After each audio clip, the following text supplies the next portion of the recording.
Hey there, friends and foes. Good morning, multiverse. This is John Pyka, the prophet of pop culture. You can call me Johnny Beyond if you dare. And this is Back in the Cereal Box, the pop culture podcast that celebrates the fun of the Saturday mornings of our youth while navigating adulthood today. We're starting a little bit late this morning because we've been having technical problems, but this morning we are going to be talking about Spider-Man 1967, and we're going to do that right now. Saturday morning, it's fun for all. Cartoons and cereal, let's have a ball. Comic books, kaiju, pro wrestling too. The fun is waiting for you. Back of the cereal box. All right there, friends and foes. We're going to try this once again. I'm going to try to bring my co-host, Aubrey Cavett, on stage. We've been having terrible technical problems all morning. So let's see. Check one, check. Hello. Yay! Awesome. Now, you have your camera zoomed in, but it's still further away than normal. Well, I wanted to have more of I see. flag. I see.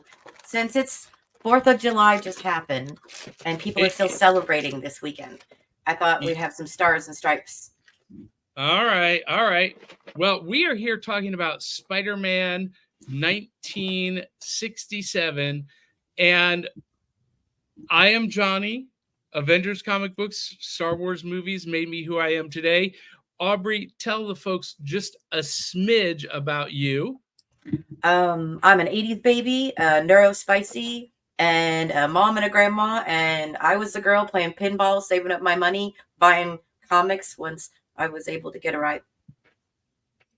Outstanding. And of course, the first part of Saturday morning, because when I was a kid on Saturday mornings, we didn't have iPhones or tablets at the breakfast table.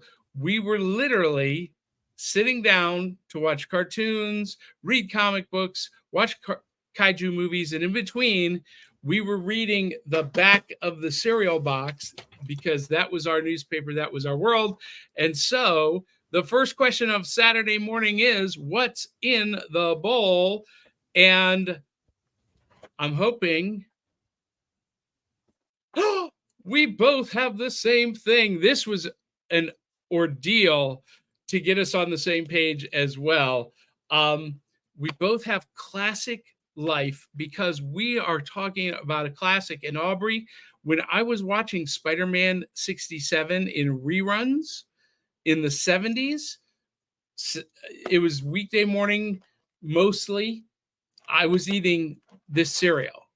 So this is so tied to the memories of Spider-Man 67. And let's show them what's on the back. Same thing this time. Yeah. So let's describe this. Let's hang out at the lake today. And there's so much going on here. Can you help me spot the differences between the two photos? And I gotta be honest with you, Aubrey, at first they didn't even look like the same photos to me because the color grade is a little bit different. Anyway, they are, but there's some pretty big differences. Can you spot the differences? Oh, yeah. I mean, right from the top, we've got two little red creatures on the other picture, just one on here. Okay. The item that someone's fishing for is gone. It's different. It's a boot. The ball is different. Yep. I may have missed one or two already because I'm going quickly. Yeah. It looks like the frog is different. Yeah. Going down. Yep, the butterfly, dragonfly. Yeah. I'm sure there's some I've missed already. Well, and this is the kind of activity we were doing at the breakfast table in between cartoons, comic books, and kaiju. Staring at the box. This is me as a kid. Yeah, exactly. Like right in front of it, like And so I'm going to pour my almond milk. I've got it already in the bowl. This is a cereal, though, that you have to eat kind of quick. And by the way, this is killing me already. I got to take that off. Wait. We're doing costume changes. Hold on. I have something for that. Give me a moment. I will be right back. Okay. Well, first off, before I go away, I never wear t-shirts. Woo! Okay.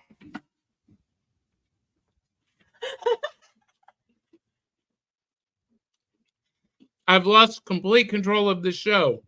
What just happened? Okay. All right. I'm back. Good morning, cereal boxers. All right. So, time for the Life cereal taste test. Okay. You already took some. I know. I'm impatient. You are. Oh, well, with something Johnny and I have in common. I'm you this morning. Okay. I've got. Do you have regular milk or almond milk? Almond for people. Okay. So, also, is it vanilla almond milk? It is. Sweetened? It is. Johnny's cheating. Johnny's cheating. No, I'm cheating too. I have almond milk, but it's unsweetened and non-vanilla. And I haven't had one of these. I'm not gonna lie. Nothing's coming out. Okay, I'm gonna hand the bag. Just warning you, if you ever cereal exchange with me, sometimes I put my hand in the bag.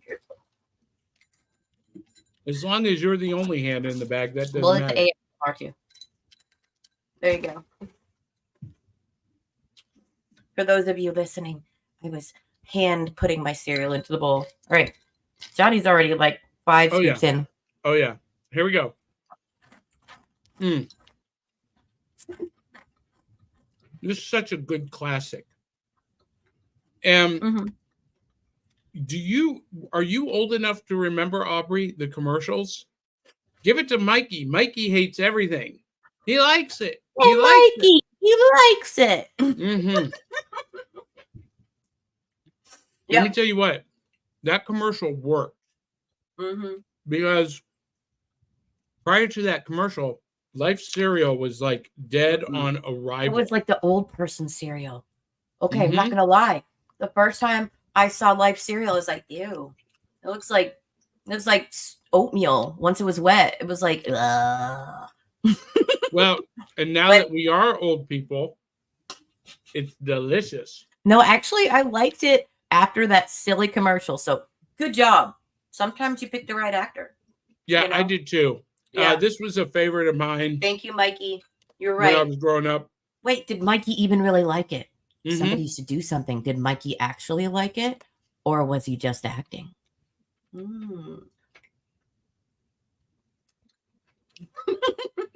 Willow, we have a conspiracy.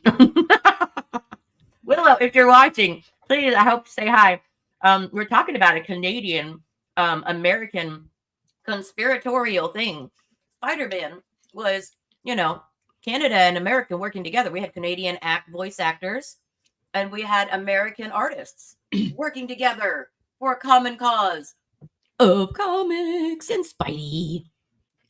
Well, so that is a great segue.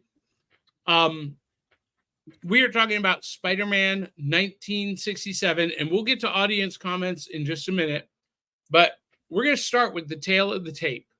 So Spider-Man 1967 was a Canadian-American superhero animated television series that was first, it was the first television series based on the Spider-Man comic book series created by Stan Lee and artist Steve Ditko. It was jointly produced in Canada, the voice acting, and the United States with the animation. The show starred Peter Souls as the voice of Peter Parker, also Spider-Man. And the first 2 seasons aired on ABC television, and the third was distributed in syndication. Grantray Lawrence Animation produced the first season, and seasons 2 and 3 were produced by Krantz Films in New York City. The series aired Saturday mornings from September 9th, 1967 to June 14th, 1970. And I saw this in reruns because I was born in 70. So I didn't see it first run, but the series is also remembered for its theme song. Spider-Man, Spider-Man does whatever a spider can, spins a web any size, catches thieves just like flies. Look out, here comes the Spider-Man. I remembered some of it this time. I remember the entire song. And that's what we're going to be talking about this morning as we chow down on Life cereal. Woo-hoo. And I had on my the only Spider-Man apparel that I own. It's this handmade crocheted Spider-Man stocking cap that was made for my son, but it's so blasted hot and itchy I couldn't take it. So I'm saying hi. All right, here we go. We got some audience comments. Aubrey, we have to be disciplined. Uh-oh.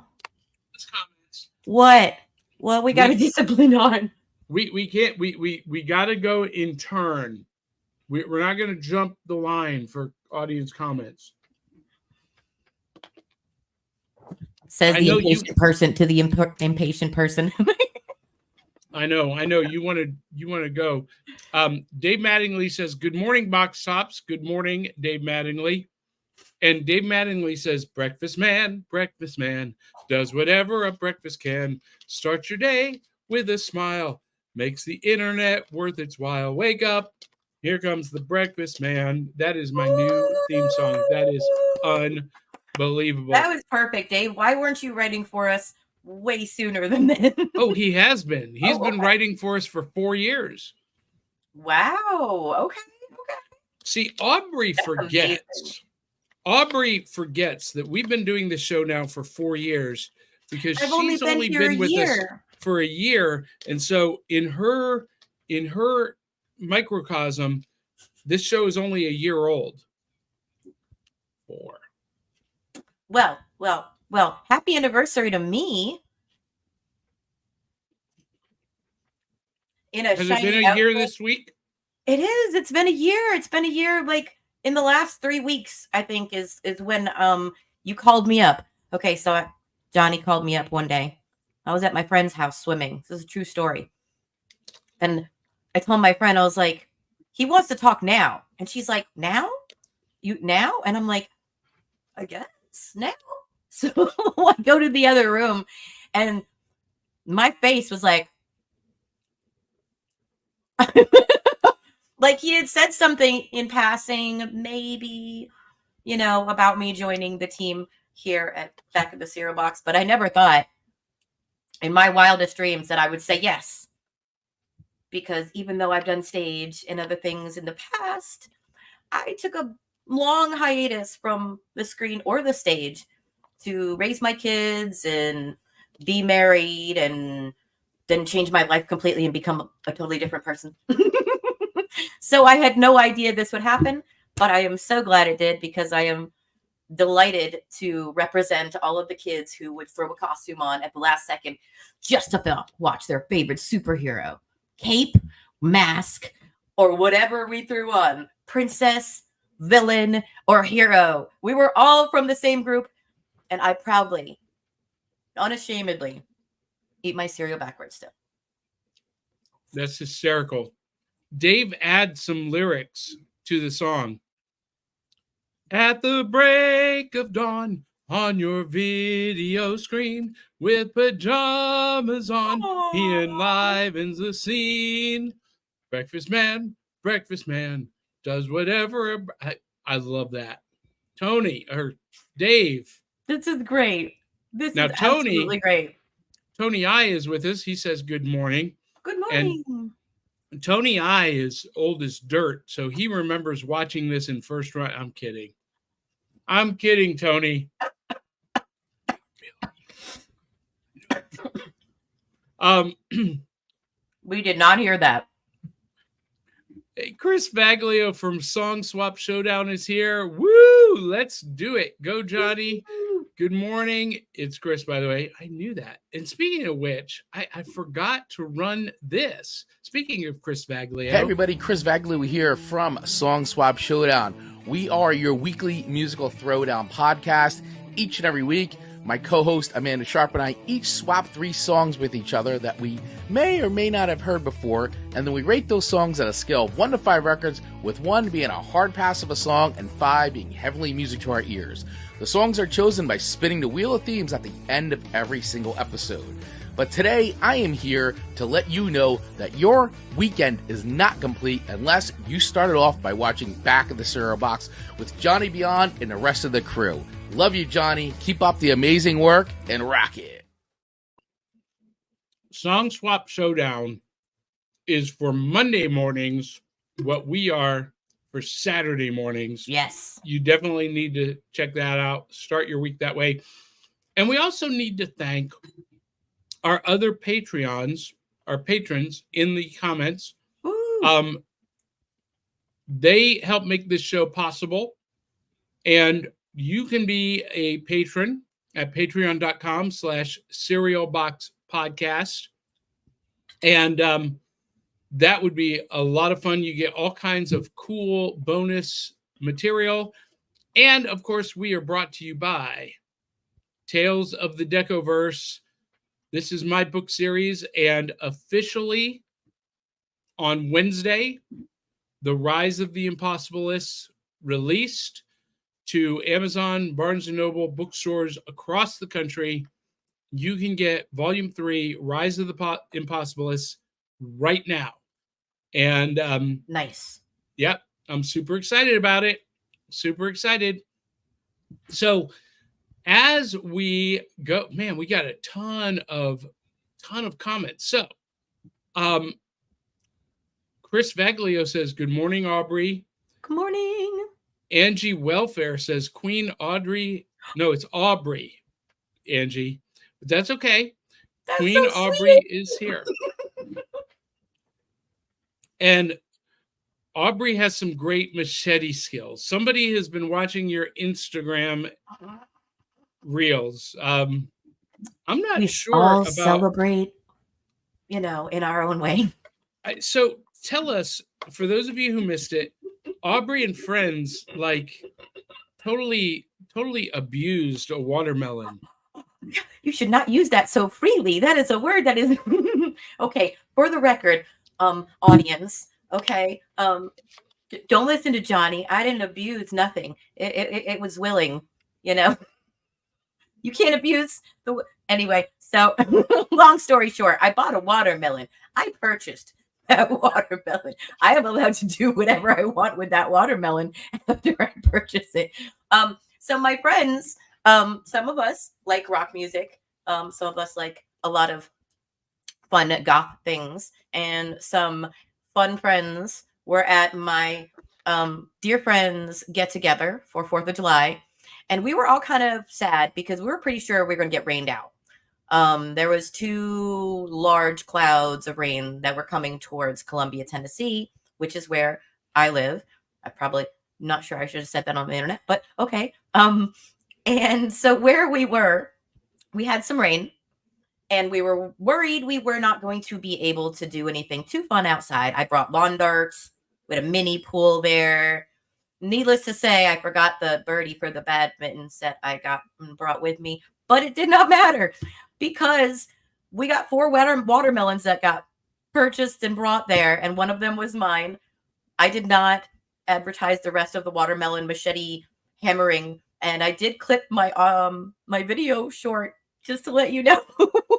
But wait, you've not told us why you guys decimated this watermelon. Beep, beep, beep, beep. Entertainment value. For whom? For us, for the guests, for us, the guests of the 4th of July. Because what better way to express yourself in a country that is supposedly a free country than to do whatever you want with your food before you eat it. So we had a table. my friend allowed us to destroy it. We had various weapons, mallets, machetes, a lot of other spiky little things, and bats. And we just went at it. A bunch of ladies just took out their joy of the holiday season on Galaga style on some watermelons. It was quite entertaining, and I was covered in watermelon, and we all had a good laugh. No one was required to participate, but I did bring a watermelon, so I was like, why not? I'll try it out. This is my dubious face. It was fun. I've never done that before. I wanted to. Come on. Anybody that's listening. Hi. Come on. Have you never wanted to just take a hammer or a machete to a watermelon? No, because it's delicious to eat. Well, you can eat it afterwards. We did. We got a picture. After you hacked it up with a rusty machete? Well, It wasn't rusty. It was just older. James Parker says hi. Hello, Mr. Parker. Kate Hawkins is joining us. Hiya, homie. How's it going? Happy Saturday. Kate. Oh my gosh, it's been a while. Hope you're doing well. How's the unicorns? We haven't gotten any new unicorn episodes, and I'm really upset about that, Kate. Just on saying. The edge of our seats. Justin Payne says, this looks so awesome. Despite the technical difficulties, you are on a roll. And Caterade says, silly commercials change everything. You know what? I don't have any silly commercials this morning. But Angie Welfare has asked me to please sing the theme song again. So I will. Going solo, Spider-Man does whatever a spider can. Spins a web any size, catches thieves just like flies. Look out, here comes the Spider-Man. Is he strong? Listen, bub, he's got radioactive blood. Can he swing from a thread? Take a look overhead. Hey there, here comes the Spider-Man. And there's more, but we're not going to go through the whole song. There you go, Angie. You're welcome. And Dana, I want to pronounce this correctly. I'm going to say it's Yusumi. Dana, I'm not even going to try. I'm going to say, hey, Dana J. He says good morning. And I know it's a he because his picture is right there. I don't want to assume your gender, but you look like a guy. And Aubrey Cabot says hiya. What? Huh? I was saying hi to the audience. I always say hi to everybody if I can. Tony, I said I did watch it first run. I knew that about you, Tony. See, I appreciate that he does not mind saying, how old he is. I don't either. Tony, I think you're about 5 years older than I am. I think. I could be wrong, but that's my suspicion. So that I love that. And Ileana Iris 41 says hello, and then she wants to start a comment thread about us reading her messages on Twitch, and that's all we're going to read from you, Ileana Iris 41 this morning, but we're glad you're here. And Justin Payne says, hello, Aubrey, you look marvelous. Now, Aubrey, you changed from the Spider-Man shirt into what you're in now. What's the deal? What happened here? Well, you guys always tell me that I don't wear pajamas, so I was pretending to wear Spider-Man pajamas. but that was awesome. It was a t-shirt. I love that. I was like, you know what? I'm just gonna show up for one time in just pajamas and a t-shirt that I bought. Thank you, Walmart, for having clearance. If you guys have clearance, go buy these. They were like $2. This was $2. I am not ashamed. $2. The Amazing Spider-Man. I hacked it up myself so I could make it a crop because I love crops. But yeah, $2. So, thank you. And also, yes, the Amazing Spider-Man is not the same as your friendly neighborhood Spider-Man. So I felt like I was cheating a little bit. So I went a little American with my outfit. Because why not, right?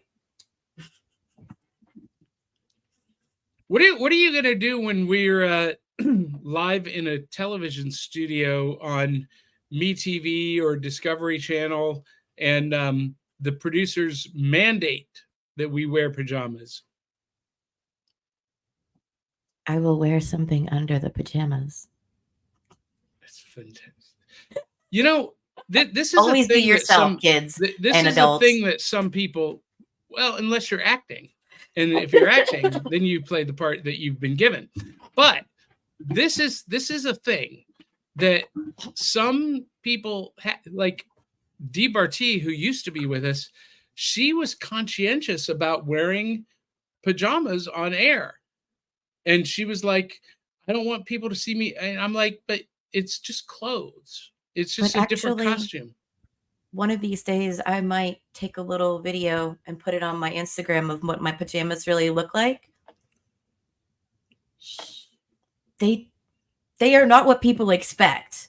So there's a way to be disappointed in lots of different forms, and it's not what you would think at all. So I don't sleep in pajamas. I have to put the pajamas on to do the show. Johnny, see, then you're not really wearing your pajamas, are you? No, yeah, I am. I just don't sleep in them. We're not going to go there. Anyway, Justin Payne says, do you guys eat granola for breakfast?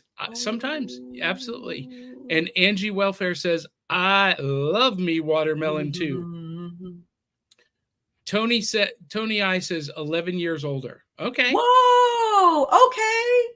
Curtis Rumsey says, what's going on? What's going on is that we are doing our live stream show about Spider-Man 1967. And we appreciate you joining us, Curtis. And Justin Payne does say that looks like an awesome t-shirt, Aubrey. Totally worth the $2. More, honestly. It was a cute shirt. So we've already done the tail of the tape here on Spider-Man 67. Mm-hmm. We know that it ran from 67 through 1970, and the series revolved around Peter Parker, a high school student who develops extraordinary strength and spider-like powers after being bitten by a radioactive spider. First day with my new tongue, folks. Parker decides to become a crime-fighting costume superhero, but must deal with family tragedies, personal problems, and the insecurity of youth. As Spider-Man, Parker risks his life to fight superpowered criminals such as Dr. Octopus, Mysterio, and the Green Goblin. Peter is also a freelance. Let's see. Here's some of those villains. There's the Green Goblin. Oh, he's so goofy in this one. Dr. Octopus. And Peter is also the freelance photographer for the Daily Bugle. The editor, J. Jonah Jameson, considers Spider-Man a criminal and writes front page headlines critical of his activities. Now, here's the reason I chose this series this week, Aubrey, is because last week we did the Marvel superheroes from 1966. Spider-Man was not included in that series because this show was under development. And unlike the Marvel Superheroes 1966 series, which used photocopied pages from the comics, this Spider-Man series was actually produced with original animation. Mm-hmm. And you can tell. Yeah, it was all original animation. Now, there were some shortcuts made. Like, do you know what the initial shortcut is just by looking at these frames, Aubrey? Oh, I mean, it was just redone over and over and over again. Well, that's not what I was getting to. Okay. So what I was talking about is his costume. Do you not notice something missing? I mean, all of the webbing. Yeah. Yeah. Because it was impossible to draw frame after frame in animation. So they just skipped it. Yeah. And it's okay. It's okay. It's not a big deal. As a kid, it didn't bother me. And I kind of understood the reason for it. And as a kid, you understood that? Oh yeah. Oh yeah. I was like, man, it would be impossible to draw all those lines. And Mego, you remember I've talked about Mego action figures. Mm-hmm. They released pocket superheroes. And the pocket superheroes were 3 3/4 inch action figures. And they made the costume on the action figures look like the costume in the cartoon.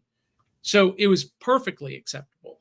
I mean, both of them bothered me. And yes, having to draw it over and over again is one of the things I was trying to get at. Also, it shows, a little attention to the fact that they had money issues, because you get his face close up and his motions identical over and over and over again. Well, so Aubrey, we talk about this a lot. Mm-hmm. That is not uncommon in animated shows. The recycling of frames is done by Disney. It was done by Filmation, Hanna-Barbera. All of them do that. And I remember as a kid, realizing that that was a thing. But you know what really ticked me off about this show? Even as a kid, I was angry at this. Oh. This is the Vulture. I know. Now, the Vulture was redesigned and was not the wrinkly old man. He was strong, muscular, and he wore this helmet. He was young. And it was not a faithful adaptation of the comic book source material. Oh, no. But where this show really did succeed is the stories, although they were inspired by the comic book series by Stan Lee and Steve Ditko, they didn't adapt them directly like the previous series did. So it allowed some interpretation. So like Dr. Octopus, he's dressed in purple instead of green. Yeah. The Vulture is not a shriveled up old man. The Scorpion, though, was exactly like the comics, but in this episode, he grew to enormous heights. Here's some of the backgrounds on this, Aubrey. You remember you were lamenting the Jackie Chan backgrounds. Yes. And in this series, they went to great lengths to make sure that the backdrops were fully fleshed out. Oh, wait. Pause there so that we can keep talking about that. So this is my biggest pet peeve with the background. Are we tripping? Are we tripping? We're tripping, right? We're tripping. There are so many colors and shapes and smoke, clouds. What is this? Can you explain? Can you describe this? Describe for our audience that's just listening, Johnny, what we're seeing as Spider-Man is. Well, it's the night sky in New York City. Yeah. And you've got clouds and smoke and the Aurora Borealis shining down to Dallas. Can you picture that? Okay. I'm glad. Peace to everyone, but I'm serious. No, look, it's. Have you never looked up at the sky and see it red and purple? Yes. And that's all that's going on here. Mm-hmm. Yep. And then there's a whole episode where he goes to basically the center of the earth. And there is so much of this.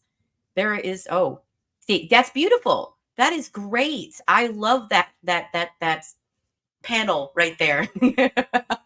But in reality, when he is in the episode where he goes to the center of the earth and he meets what did they call them? Creatures. They were almost like Morlocks. They were subterranean. Were they the Moloids? They called themselves the Subterraneans. Okay. And it was very reminiscent of Zathras from Babylon 5, if anybody's dorky enough to understand and nerdy enough to know what that is. But I don't know. In the words of Spider-Man 67, the backgrounds were great leaping grasshoppers. Crazy. Just, it was something. It was, I've never seen somebody that was like, whoosh. There's a lot of whoosh, and then he's coming at the screen, and whoosh, he's going to the left, and whoosh, he's going to the right. And then flip the background, change the colors. Trees are on a different side. Mushrooms are on the other side. So I'm not saying they didn't have a genius cutting corners to make the panels happen.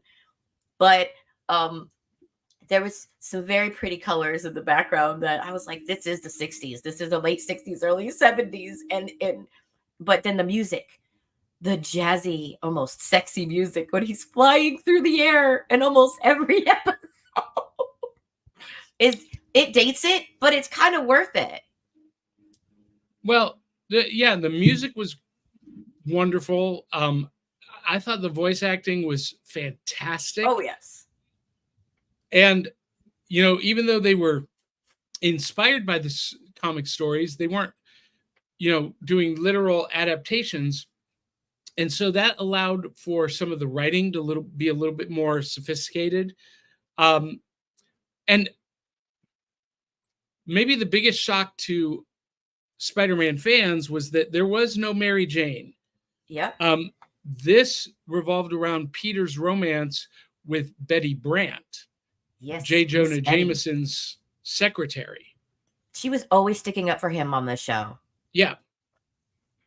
And, he's had an on-again, off-again relationship with Betty. Even after she married Harry Osborn, the son of the Green Goblin, they still were chummy. And I think that their relationship led to the destruction of Peter and Harry's relationship and driving him to become the Green Goblin. But anyway, that's a whole nother story, whole nother thing from the comics that we can talk about some other time. But I got to tell you, Aubrey, I love the Spider-Man animated series in general. I was not a fan of 94 through 97. That series I'm not a fan of. Oh. But I love Spectacular Spider-Man. There's a new series coming out from Disney Plus this year called Spider-Man Freshman Year, which looks really great. Okay. From my Saturday mornings, Spider-Man and His Amazing Friends was my all-time favorite. But sentimentally, Spider-Man 1967 is my sentimental favorite because it was in syndication when I was a kid. So sometimes it was on in the mornings while I was getting ready for school. Sometimes it was after school, so I would rush home to watch it. And Aubrey, this is the days before videotape. And I would audio record these episodes on cassette tapes. I had one of those rectangle cassette recorder decks. People know what I'm talking about if they're of my generation. And I would sit it by the television and record these audio episodes. And I would always listen back to them and try to imitate the voices. And, for me, these voice actors are the quintessential voices of these characters for me. Because I believe, if I'm not mistaken, Paul Soles would play Spider-Man again in another animated series. I need to look that up. But I think he was Spider-Man and His Amazing Friends as well. Someone out there correct me if I'm wrong. Yeah, if you guys have that info, I thought that you might have that info. So I was looking at Peg Dixon, and she was the one who played, one of our favorite characters, Betty there. But she also played in, and by the way, if you're watching Willow, hi Willow, we miss you still. She lived in Winnipeg. I don't know if, Willow knew that or not. That was interesting. Well, the entire voice cast lived in Canada. Well, I knew they were from Canada, but specifically Winnipeg. It was on hers, and I was like, "Hey, Willow." But she also played Mrs. Morrison on the Anne of Green Gables movie, which Anne of Green Gables is close to my heart, so I wanted to shout out that lady. And she did voices of Cinderella, and she didn't have a huge career, but Spider-Man was her highlight. And she won't be forgotten because of the voice that was responsible for that. Well, so we have this great comment from Angie Welfare. She said, yes, this Spider-Man show was low rent the last season. Some shows were just Spider-Man swinging around, no story, just swinging around. Well, so here's what it was happened. A light story. Yeah, so here's what happened. Season 1 stories mainly focused around Spider-Man and classic Spider-Man villains from the comic book series. And when Spider-Man would capture them, he would accompany, tag a note on them that said, signed your friendly neighborhood Spider-Man. Yes, when he did that, the police were actually like, yay, look at the note we got. Well, and Stan Lee was the story consultant for that first season. So even though they weren't adopting the literal comic book material, Stan Lee was saying, no, we need to do this and this, and this is what Spider-Man would do. But then in seasons 2 and 3, they changed production companies, and the show was produced by Ralph Bakshi. Mm-hmm. And it almost entirely eliminated villains from the comic book as a cost-cutting measure. Krantz Films did the last 2 seasons. Yeah, and Ralph Bakshi produced it.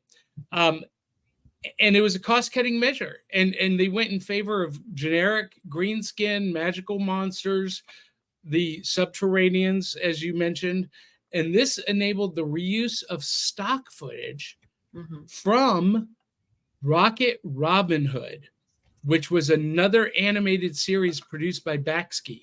Oh, that's why. I was like, there was something. Now I get it. Okay. I didn't know that. Good well, and again, in these early days, that was common that that studios would use, footage from other shows and Frankenstein it into something new. Yeah. Justin Payne does chime in here, and he says, no, he wasn't.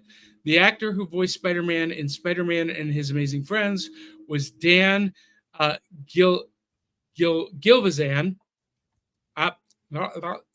Dan Gilvezan. I knew this, who also voiced Bumblebee from the Transformers cartoon from the 80s. Here's why I felt like it could have been the same actor. Because Dan Gilvezan was very conscientious to mimic the voice actor Paul Soles from this show. So he made sure that he had kind of the same timbre and cadence. And I don't know that was an intentional direction, but I think it benefited the show. And Justin Payne says, Spider-Man and His Amazing Friends was my favorite cartoon. And Angie Welfare says, Spider-Man, Amazing Friends, my favorite too. Yeah, it is my favorite from Saturday morning. But my sentimental favorite is this one, because I have so many memories tied to this. Not only would I record it, Aubrey, but, I grew up with a pool in my backyard. So, when you have 10 feet of water in your backyard, it's easy to play Spider-Man and to imitate Spider-Man's acrobatics in the pool. So Paul Soule, you were talking about his voice real quick, right? Yep. He was in Rocket Robin Hood. Well, there you go. That's probably the other place. Rudolph the Red-Nosed Reindeer, guys. Yeah, that Paul Soule was a voice in Rudolph the Red-Nosed Reindeer, another Canadian actor. Great voice. But I had no idea. I was like his voice sounds so familiar. They did use him in the Incredible Hulk in 2008. So, and Rudolph the Red-Nosed Reindeer, he was the voice of Rudolph in 1964. Yeah. Yeah. So there you go. Know. Yes. Well, and so, Angie Welfare says Jimmy Spider-Man did appear on the Spider-Woman cartoon. Maybe the 67 guy voiced him on that cartoon.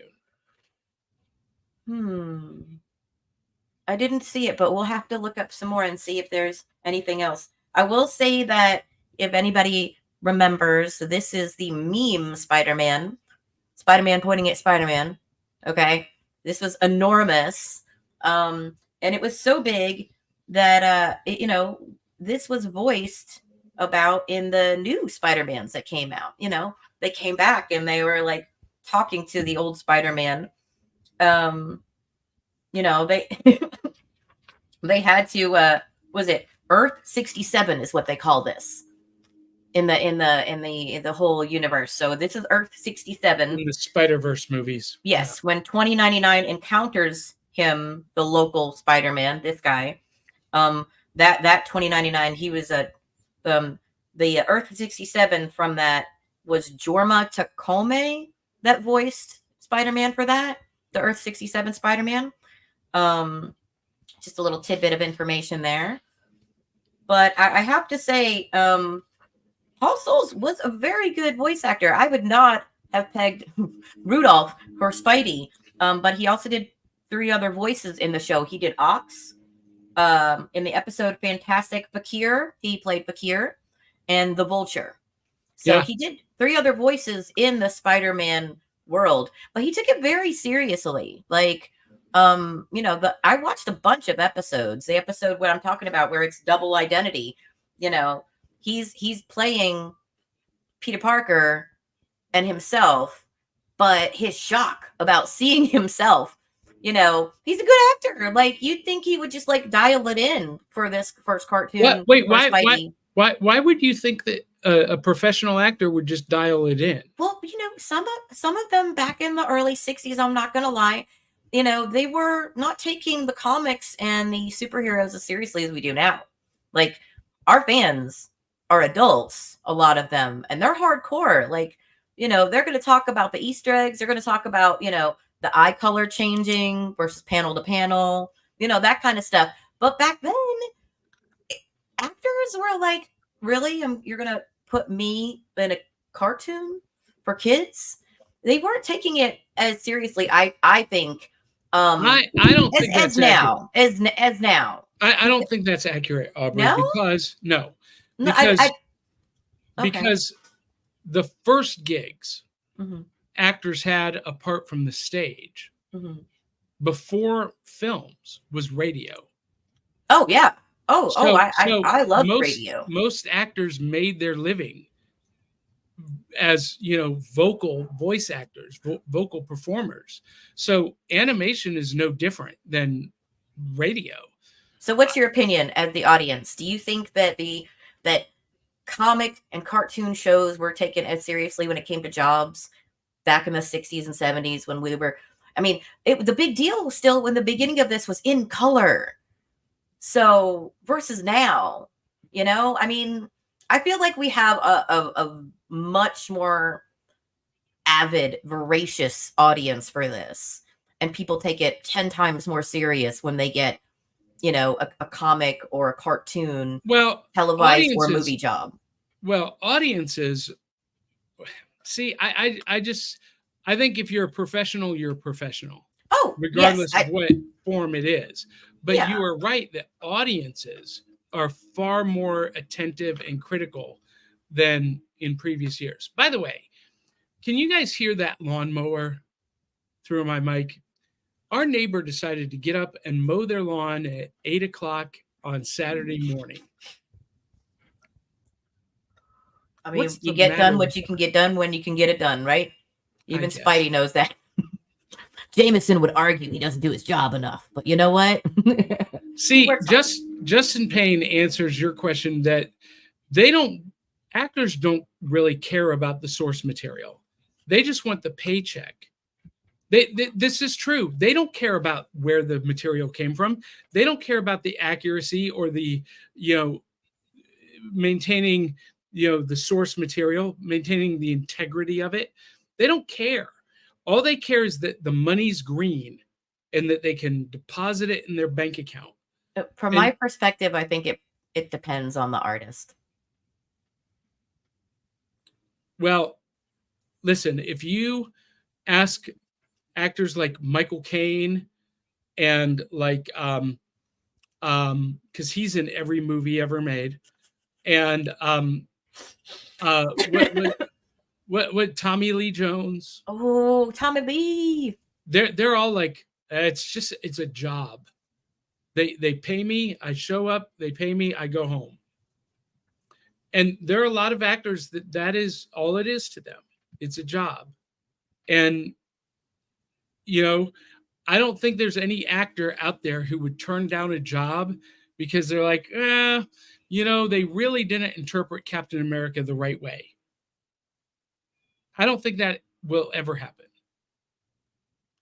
I guarantee you, Chris Evans didn't know anything about Captain America before he started playing him.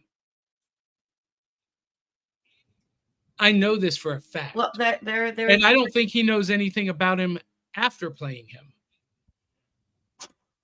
It was a job for Chris Evans. I believe that there are a few actors and actresses that may have in the last 10 to 20 years decided to turn down another season of something, stating the reason is that the writers weren't staying true to the storyline. But a Superman that we had recently. No, he didn't. He was fired. Oh no! I didn't mean from Superman. Maybe the audiences follow video games. Tell me if you guys know who I'm talking about. See, I think that's an excuse. You think so? Oh, yeah. Because it's not the actor's story. Okay. Here's the deal. The people portraying the characters on screen have zero ownership of the story and the characters. Mm-hmm. It belongs to the writers and to the owners of the IP. And what they decide goes. And if the actors don't like it, then that's tough. They can go find a job somewhere else. That's very true. Henry Cavill. I'll just say that. Henry Cavill was fired. Oh, no. I don't mean from Superman. From what? What did he leave? The Witcher? Are you talking about The Witcher? He got bored doing The Witcher. Listen, Henry Cavill is the biggest prima donna. He is the biggest diva. And he thinks that he is God's gift to acting. He's not that good an actor. And he thinks that he is like the end all be all. And the directors are like, dude, we can put that wig on somebody else and carry on. Johnny's starting fights on the internet right now. Ladies. I'm just speaking. We don't all have to get along with everybody all the time, but we don't have to agree. Is what I meant. We don't have to agree. Well, nobody start fights on the internet. There's no disagreement there. That's just fact. Henry, I think you're a great actor. Whether or not some of the most wonderful talents have been called prima donnas. No, usually the ones who are prima donnas are the worst performers. Yeah. Angie Welfare says there are a few memes from this Spider-Man show, as Aubrey mentioned. One where Spider-Man is tied up, but they left his arms loose. That's a popular one. Yeah. So a couple of the images that I wanted to download didn't get downloaded. The StreamYard studio wouldn't accept them. Like, I wanted to show a picture of J. Jonah Jameson as the Spider Slayer in Oh, the robot suit with the big, just the balls for hands and arms. I'm like, even as a kid, listen, I'm 7 years old. I'm watching this and I'm like, really? Really? There's no way you can walk on big ball feet. And all you can do is punch with those big ball hands. You can't grab anything. What are you talking about, J. Jonah Jameson? You're like a walking starfish is basically all you are in a metal suit. Come on. Jameson was a mess. He was giving gold to a villain in the hopes that he would have a statue in his honor, honoring him forever in a foreign country he probably will never go to. This man is cuckoo, okay, in this series. He's already a mess in other ones, but in this one, he's like, oh yeah, I'm gonna give you my gold so I can have a statue and be immortalized. Okay, Paperman. Dave Mattingly says, a friend of mine joked about revenge mowing his lawn early Friday morning to punish his neighbors who were setting off fireworks until after midnight. That may be what she's doing, because that was happening even again last night. Oh, I have a spicy friend that I had to say a heads up to because she said, please keep your kids and dogs quiet the day after because I was busy up late doing fireworks. Yes. It's so funny. I don't mean to start things, but that was... Tony I says, we kids used to wait 9 months for the new cartoons to start in September. This is because after 3 months, the Saturday morning cartoons were finished with their first run. Then came the reruns. That's true, Tony, but here's what that allowed us to do. So I talk about all the time how Saturday morning cartoons taught us about prioritizing and about creating a schedule. Because first run, your favorites might be on different channels at the same time. And so once we discovered there were reruns, then we would prioritize the first run, and then we would prioritize the reruns. And that way we could see what we missed the first time around. But if you were like me, you were still switching back and forth in the commercial breaks. And Angie Welfare says, especially back then, Spider-Man was new. Ain't no actor was trying to be the best Spider-Man. I'm just saying, Angie. But Paul was trying to be the best actor he could be, I think. Oh, yeah. I believe. Now, here's how new Spider-Man was, Aubrey. This came out in 1967. Mm-hmm. Spider-Man was introduced in 1964. This is only 3 years old. Oh, it's like the podcast. Yeah, kind of. And color. Well, and we talked about this last week. Comics in 1964 had pretty much almost died out as an art form. DC was publishing war comics. Marvel, which was then called Atlas, they were just publishing Westerns and monster comics. Oh, the monsters were doing good. Yeah, but that was it. Westerns, monsters, and war comics. Mm-hmm. And when Stan Lee debuted the Fantastic Four in 1967, it changed the industry completely. It saved the comics industry. It revitalized it. And for that last half of the decade, Marvel Comics were the king. Fantastic Four, X-Men, Spider-Man, the Avengers, Captain America, Thor, Iron Man, I'm proud of Doctor Strange. These were the top-selling magazines of the day, The Incredible Hulk. And so there was a rush to get these properties on TV. That's why that Marvel Superheroes, produced by the same studio, was so rudimentary. They had to get something out, and they were working on this already. So even though the animation on this wasn't stunning, because we had previous animation from the 30s, 40s, and 50s that was stunning.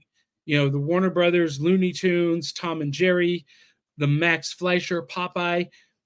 So by comparison, this was a little bit this was very rudimentary animation, but I think they made up for it with the stories. I really do. And that's why I love it. Tony I says, but that Spider Slayer suit was probably the inspiration for the Hulkbuster suit. Could be. Dave Mattingly says it was a job for Chris Evans. I understood that reference. Yep. Okay, so I will. Oh, go ahead. No, go ahead. Okay, so I will say about this that the sounds, the music, the unmasking, very Scooby-Doo, very Mystery Incorporated. That's what I felt. The minute I saw it, I was like, I didn't expect Spidey to have this whole like, and now we're going to unmask the villain and show you who he really was. And I was like, wait, so this was before Scooby-Doo, wasn't it? I think so. I'm gonna check. So if this is, I'm pretty sure it would have aired before. No, yes. I want to know. I didn't look that up, but the sounds. This did come out 2 years before Scooby-Doo. Scooby-Doo was 1969. So the vibe may have ripped off that concept. Scooby. Well, and here's the thing. This is one of the reasons why I pulled this. Yes. This backdrop reminds me of something we would have seen in Scooby-Doo from Hanna-Barbera. Yeah, Mystery Inc. Incorporated. That looks like something they would have used. They might have used it. They might have used it later on.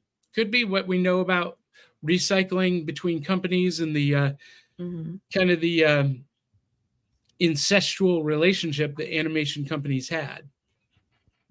Could be. Justin Payne says, yeah, J. Jonah Jameson was and still is a freaking hot mess. That meme of him slamming on the desk. Oh! Dave Mattingly says, Viva la Steve Ditko. Steve Ditko is the man who created the visual aesthetic for Spider-Man. He was the original Spider-Man artist. And so this show is taking homage from his work. So if you watch the episode where Jameson wants to get a statue, Peter is so funny. He goes out of his way to get a bust made of Jameson and puts at the bottom of it, your friendly neighborhood. So, like, just to rub it in.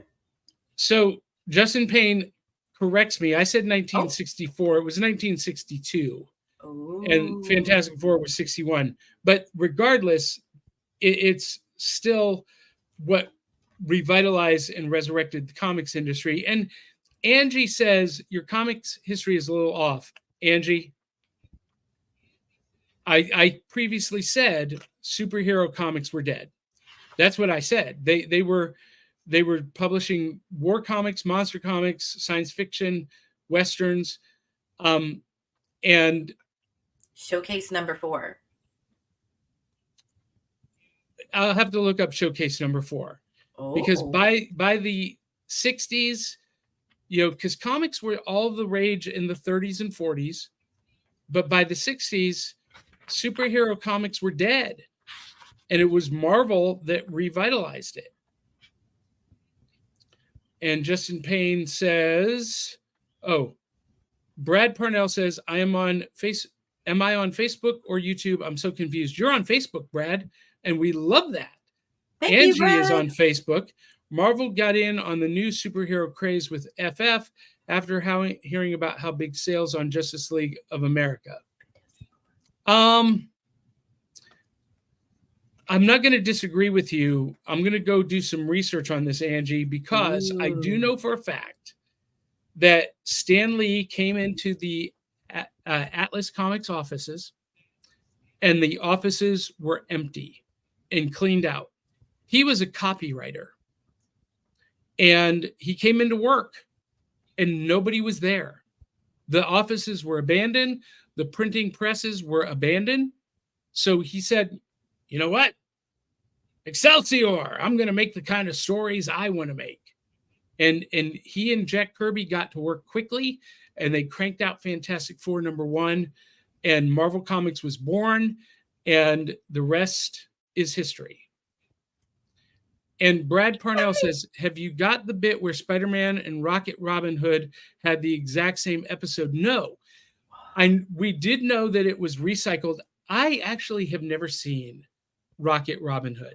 Me neither. I'm aware of it, but I tried to watch an episode about 2 years ago and was so repulsed.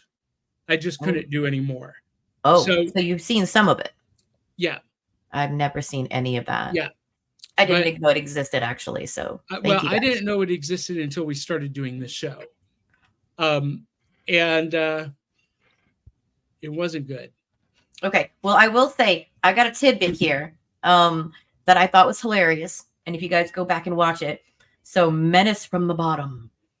We find a blue Tweety bird. Yes. There is a Tweety bird in a cage. And a man is in a home and sees Spider-Man swing by. And he goes to his wife. I saw. And I went, there's a Tweety bird. And I saw. Come on. Anybody else? Does this ring a bell? Sylvester, Tweety bird. Hilarious. The hilarious moment. This man. And then his wife. He stutters that. His wife says, shut up. says, someone's gonna think, you're some kind of nut. There is some slapstick moments in this 67 Spider-Man, besides the meme episode of Double Identity, besides the wigs sliding off of the bad guy and showing he's actually bald after the unmasking. The side notes of the silly thing, walloping whip snappers, it's me, says Spider-Man. Some of these lines are just amazing and funny, and they date them, but not in a bad way, kind of in a, if they didn't have that, it wouldn't be as entertaining. Swinging sounds that were goofy, the side characters. We had the pirate. We had Blackbeard in here. I'm like, what? What's going on? Dave Mattingly says, I thought I saw a putty tat. A Spidey tat. A Spidey tat. So, hey, I got to acknowledge this comment from Angie, because while Aubrey was sharing that about the Tweety bird, I did some research. Showcase #4 is she's crediting as the birth of the Silver Age. Okay. So here's what this article tells me. Showcase #4 debuted The Flash. It came out in 1956. The Silver Age Flash. Okay. And it did create an instantaneous resurgence in interest in superheroes. But by the time we get to 1961, just 4 years later, it had already subsided. Oh. It was this immediate burst and then this quick decline. And Stan Lee with Fantastic Four #1 created a new resurgence. So it was superheroes were popular in the 30s and 40s. They declined, and then in 1956 they had a resurgence, a decline, and then 61 another resurgence, and they would have another decline, Aubrey, gradually from 1970 through 1977. Comics almost died off completely. Well, I see a history there of like wars and stuff that may have shifted the purchasing power. Every time there was a war, comic sales went up. Yeah, that's what I'm saying. But it would shift that, definitely. Maybe, but there was no war in 1977. Mm-hmm. And there were two comics that created a resurgence in comics again. The first was in May of 1977. Do you know what it is? I do not. Marvel Comics Star Wars. Okay. The comics industry was almost completely bankrupt. Both Marvel and DC were on the verge of closing their doors. Marvel agreed to do the film adaptation of Star Wars, who Brad Parnell says, no war in 1977. Try telling that to Luke Skywalker. So May of 1977, Star Wars comes out. Marvel Comics does the comics adaptation. All of a sudden, comics skyrocket again. And later on that same year, Marvel Comics publishes Godzilla. Oh. And again, it's like this double wave. And comics were back. And they rode this incredible popularity wave through, I'm going to say, till about 1998, maybe 2000. And Spider-Man 300 was the last comic that sold as a bestseller, 800,000 copies, not even 1 million. And today, Aubrey, the average comic book only sells 5,000 to 10,000 copies. We've gone from millions to 5 to 10. A bestseller sells about 35,000. And we have a lot of entertainment options now, Johnny. You know, it really helps that there's an enormous amount of entertainment options. Well, but you don't get the same kind of original stories that you get in comics. Oh, well, I hope our audience is paying attention and shares that. And Dave Mattingly says, it amazed me to see Ralph Bakski's name in the credits. Why did that amaze you, Dave? We need. Oh, maybe this is why. Because Brad Parnell says Rocket Robin Hood didn't hold up for sure, but we had it on our local TV in Louisville when I was in first grade, and at that age it was pretty fun. And Dave is also from Louisville. Is Ralph Bakski's? Is he from Louisville? Ooh, okay. So we're getting some tidbits here. No, I really hope that all of these shows that talk about comics do help the comic industry, because I know there are some young people that are putting out, new things. There are some artists that have been around that are trying new things. Labyrinth is coming out, or has come out. It's a reprint. It's a reprint from the original film adaptation. Yeah, it's really creating a little bit of a stir. And those that are a fan of either David Bowie or the Labyrinth world that Jim Henson created. And it talks about, someone told me that they're bringing back that story, and there's more of what Jim actually wrote about there than it touches on in the movie. So if you haven't seen the comic, go check that out. So the comic adaptations always have little extra tidbits that don't appear in the movies. Yeah, so that's the reason to watch for the comics. Because they are adapted from the original script before the edits are made on film. Now, there was a series from, I want to say IDW, a Labyrinth series from IDW that did continue the story.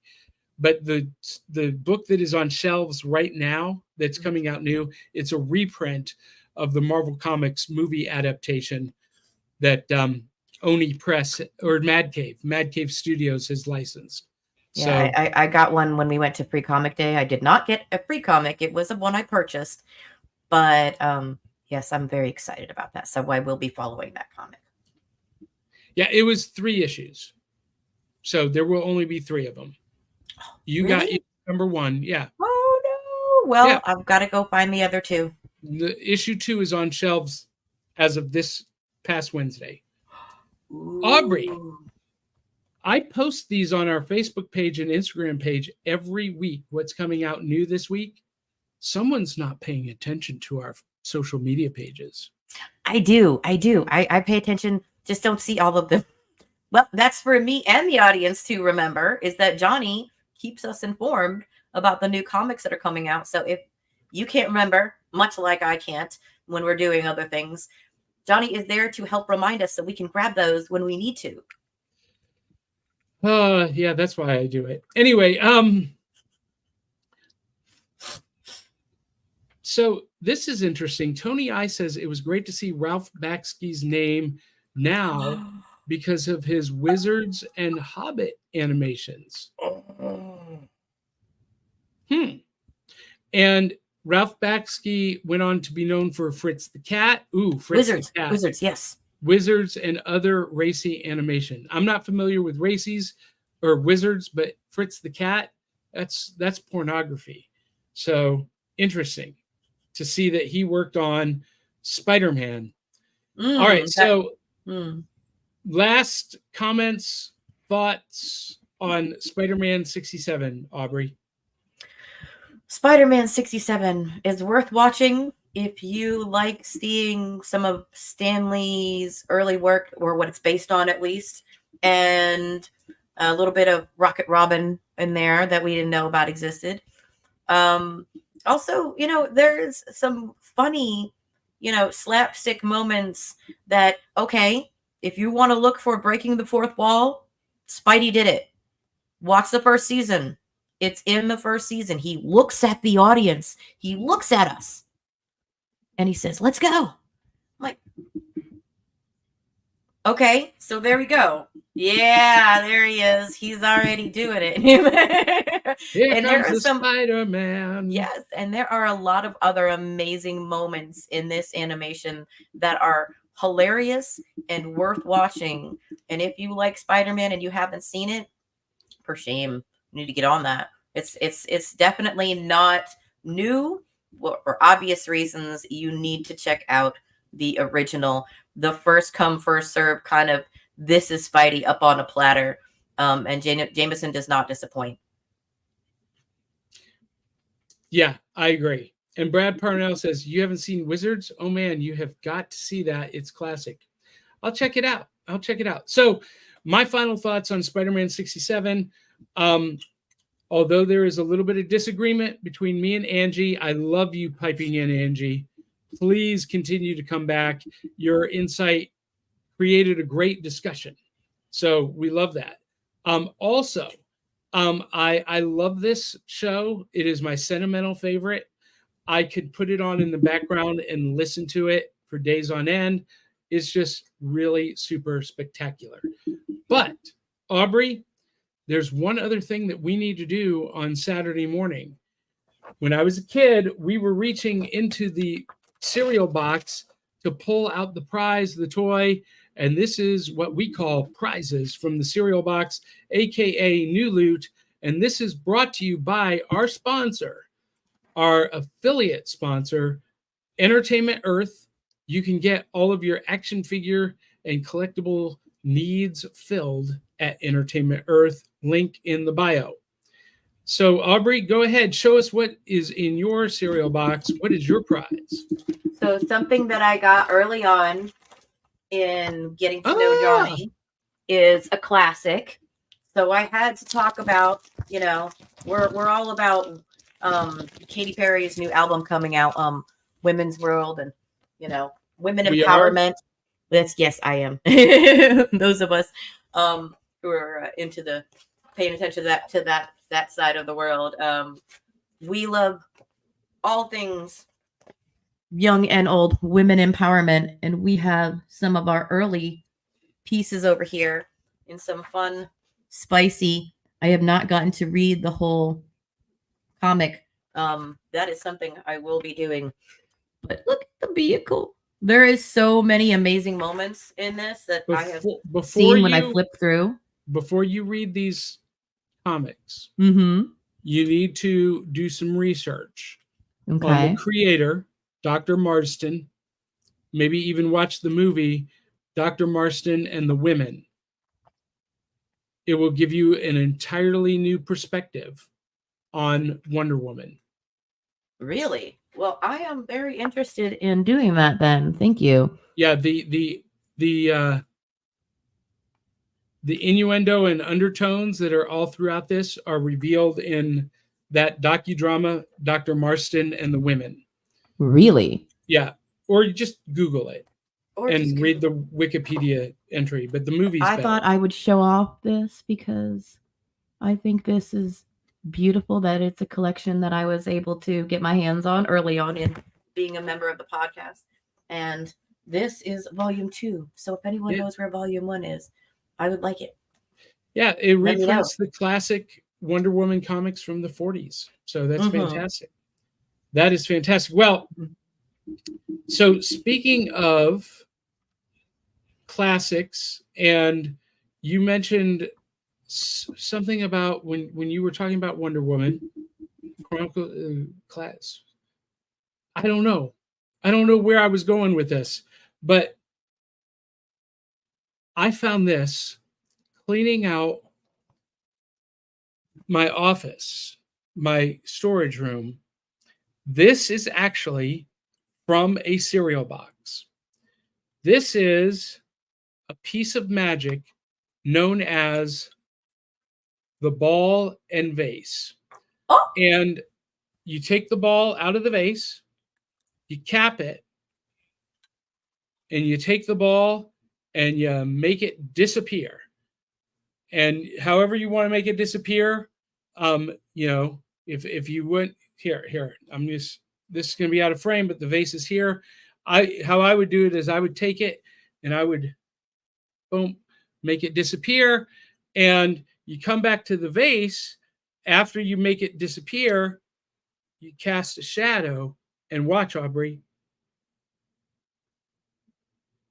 right back where it started. But wait, there's more. Cast a shadow and it's gone once again, and it reappears in my pocket. This actually came out of a cereal box when I was a kid. I've had it ever since. And it might have come out of Life cereal. It might have come out of another cereal that had magic tricks.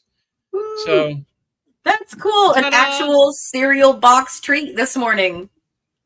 I have them laying around in storage, and when I find them, I'll show them off. But yep, this is the first magic trick that I ever got. That's so I got cool. it out of a cereal box. Yep.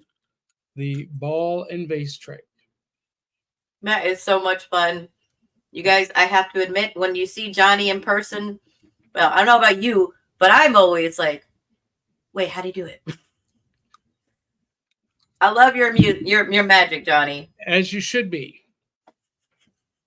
Anyway, that's my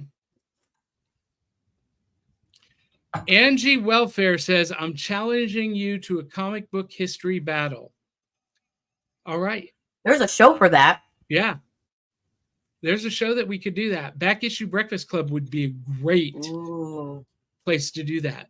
That's here on this channel, on this show, our spinoff, where we talk about back issues and graphic novels and history of comics. Yeah, Angie, you're on. Angie, correct me if I'm wrong. I think Angie actually owns a comic book shop. Am I right about that, Angie? Are you the owner of the comic book shop in Baltimore? Do I have you correct? Or am I? Angie Welfare says magicians are so sexy. Hello, nurse. I love magic. I think Johnny has an admirer also. No, like we didn't know Johnny has a bunch of admirers that watch this show. They just don't all say it. She says she hasn't seen the ball vase. I love that. Anyway, Angie, real quick, do you own a comic book shop? Am I confusing you with somebody else? Maybe she'll answer, maybe she won't. She may be keeping it either way. We appreciate your input. Yes. Anyway, that's it. That's it for this week. Ta-da! Yeah. Happy 4th, everybody. Happy beginning of July. Next week, what are we going to talk about? You know what I think we need to talk about next week? Is it gummy bears? Well, that's Wednesday.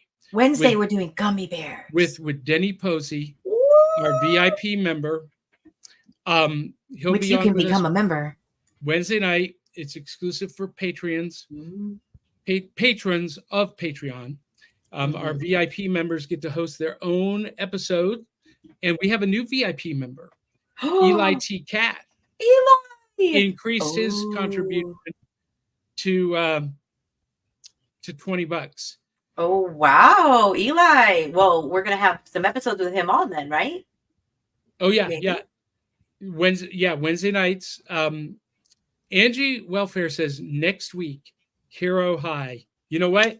It's on the list, Angie, and you're on. We'll bump it up. Next week will be Hero High. Another one that I absolutely adore. But Aubrey, it is absolutely horrendous. I've never, ever heard of it. Oh, you're going to love this. New one. It's a new one. Yeah, she says that good should and be painful. Good and painfully oh, fun. No. Yes. I love Hero High. Captain California. Oh, what is that? Well, you're gonna have to find out. California. What is? Now I got to Google cosplays of Captain California. No, you want to do Goldie. Oh, really? Golden okay. Girl. Okay. No, I didn't mean to dress as. I want to see if anybody's done it before. Oh, listen, you're gonna find a ton of Captain California cosplay. It's filmation at its worst. Yeah, it really is. I love you already. This is great. Glorious Gal. That's what her name was. Glorious Gal. Yes. Okay. I will see what that looks like. No promises. I never make promises. I always try, but I never make promises. I will glue and I will tape and I will paint for you guys. Okay. Oh my gosh. Brad Parnell says, I had a crush on Dirty Trixie from Hero High. Who's Dirty Trixie? And Angie Welfare says, I'll do cosplay as Magic Girl. What? I want to see this. I want to see this. I want to see all of your cosplays, by the way. Just because I cosplay, I am one of the cosplay kids. I am the grab my cape or my bikini. She wears a bikini. Angie, are we going to see a bikini picture of you? I'm not saying please, but I'm saying thank you ahead of time. Crossing my fingers that we do. Anyway. Wowza! Anyway, guys, we have got to go. Thank you so much once again for joining us for this episode, investigating Spider-Man 1967. We could go on and on for days. We just barely scratched the surface on this show, but hopefully it gives you a reason to go check these out and investigate and find a new favorite or an old favorite, rediscover it. And before we go, we have to acknowledge our charity partner, Comic Books for Kids provides comic books to kids in hospitals and cancer centers across the U.S. It's a place where we can all work together to make sure every child has a comic book. 100% of all proceeds go towards the kids. It's about making a difference, and while they're in the hospital, allowing them to fly like a superhero, battle dragons, or rescue teddy bears. We are in every state in the country and now support over 160 hospitals. Every month, we add more. Visit cb4k.org. They're pretty awesome. Angie Welfare says, Hero High! Woo! Yeah, we're going to do that next week. And then after this show, next week, I will be a guest on Retro Rewind 80s with Matt. So big show. Super excited about that. So that's it, guys. Follow us on our various social media. Aubrey at Miss Kindred Ivy on Instagram. Follow me at johnnybeyond.com and all of the socials there. And until the next time, if you like the show, Tell 200-300 of your closest friends and family to come share the fun. We love you. Mean it. Catch ya on the back of the cereal box.